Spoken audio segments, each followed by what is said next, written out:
Hi guys, and welcome to Ayesha's Fruits, Herbal, Vegetable Balcony Hunters. My name is Ayesha and this is my channel. Please pardon me on the background noise. So today I'm going to teach you how to make healthy pests repellents in your garden. So do you have the issue of aphids, the issue of spider mites, as well as other harmful pests in your garden? If so, don't fret, because you're on the right platform. I'm going to teach you how to go about tackling this issue. So our ingredients for our pests repellents in the garden: we have some apple cider vinegar, we have some baking powder. So this is our baking powder. We have a bit of salt in here. We have, this is the baking powder. I've poured some in there, approximately two teaspoons of baking powder. This is a combination of both the red and the white onion peel, as well as garlic peels. So what are the benefits of these ingredients in repelling pests? So baking soda and vinegar can be an effective remedy in tackling pests within the garden. Ask me why. The reason is baking soda can deter some insects, as well as acts as a repellent, and can even kill some harmful pests. So you need to incorporate in a lot of baking soda as well as the vinegar. Similarly, and also another reason is that they are not toxic. Baking soda is not toxic, because if it was, we wouldn't be using it in baking, isn't it? And the vinegar too, we use it around the home. That's because it's safe, so it's not toxic, so it's very, very safe to use on your plants.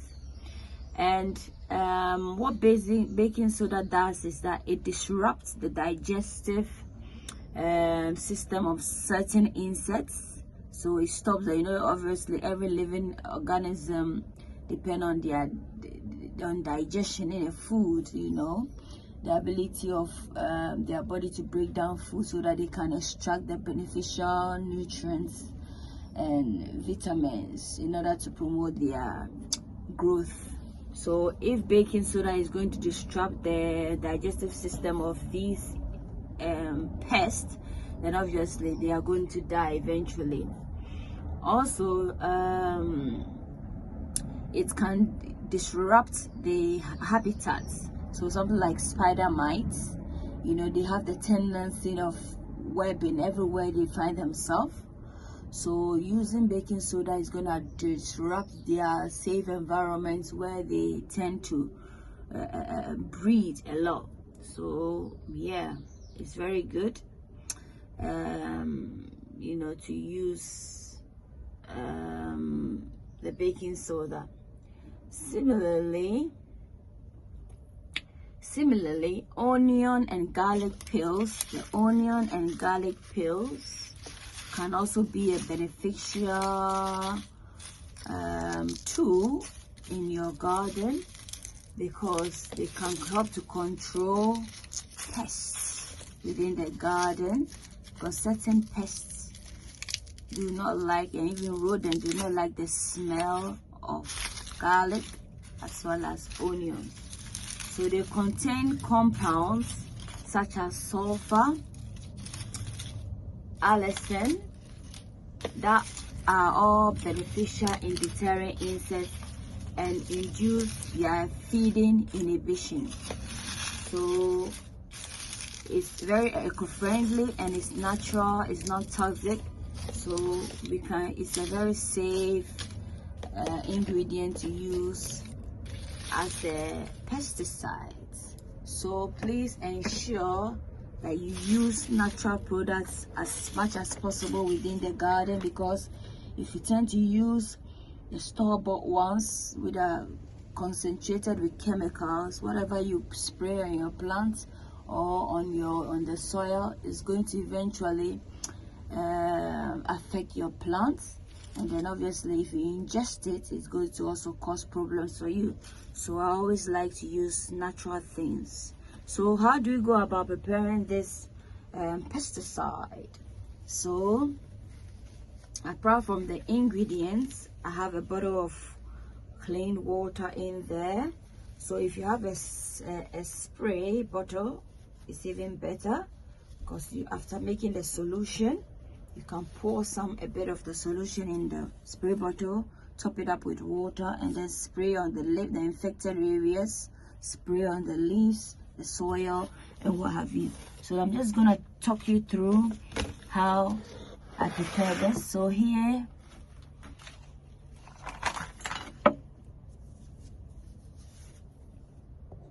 so guys, this is our vinegar, and I'm just going to pour about two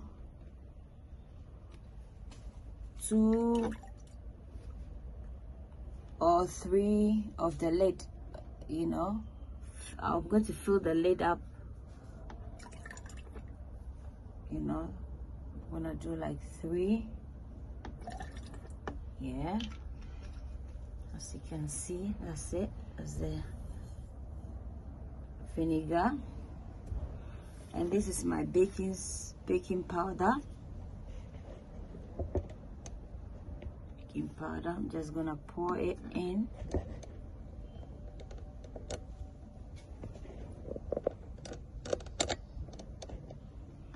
So I'm just gonna pour this.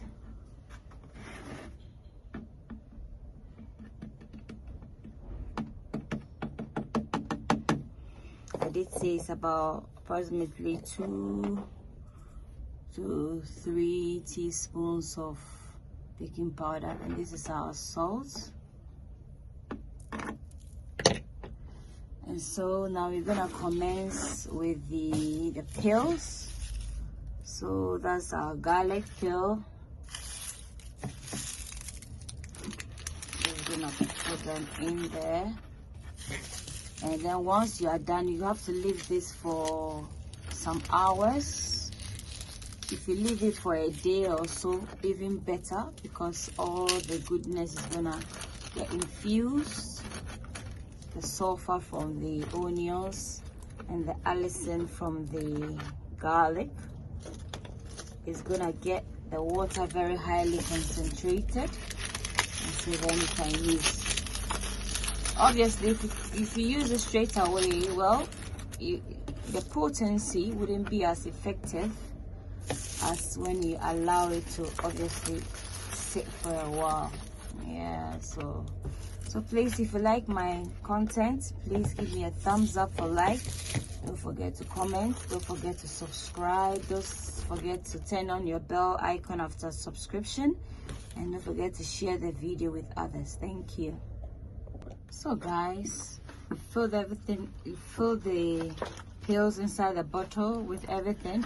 So you just give it a good shake. Keep shaking, shake. Ooh. Keep shaking. And I've made a slight incision here in case you don't have a spray bottle, so you can easily, you know, sprinkle or pour it on the soil, and then sprinkle a bit on the leaves. So I'm just gonna leave this for a day or so to get it very concentrated, and then it's good to use straight away. But bear in mind, you need to pour the amount you want to use in a bottle, in another bottle, and then you top it up with water, because this will be very highly concentrated and you wouldn't want to overwhelm your plants with this. So yeah, I hope you like the video. Just give me a thumbs up for like, comment, subscribe, turn on your bell icon, and share the video. Thank you. Bye.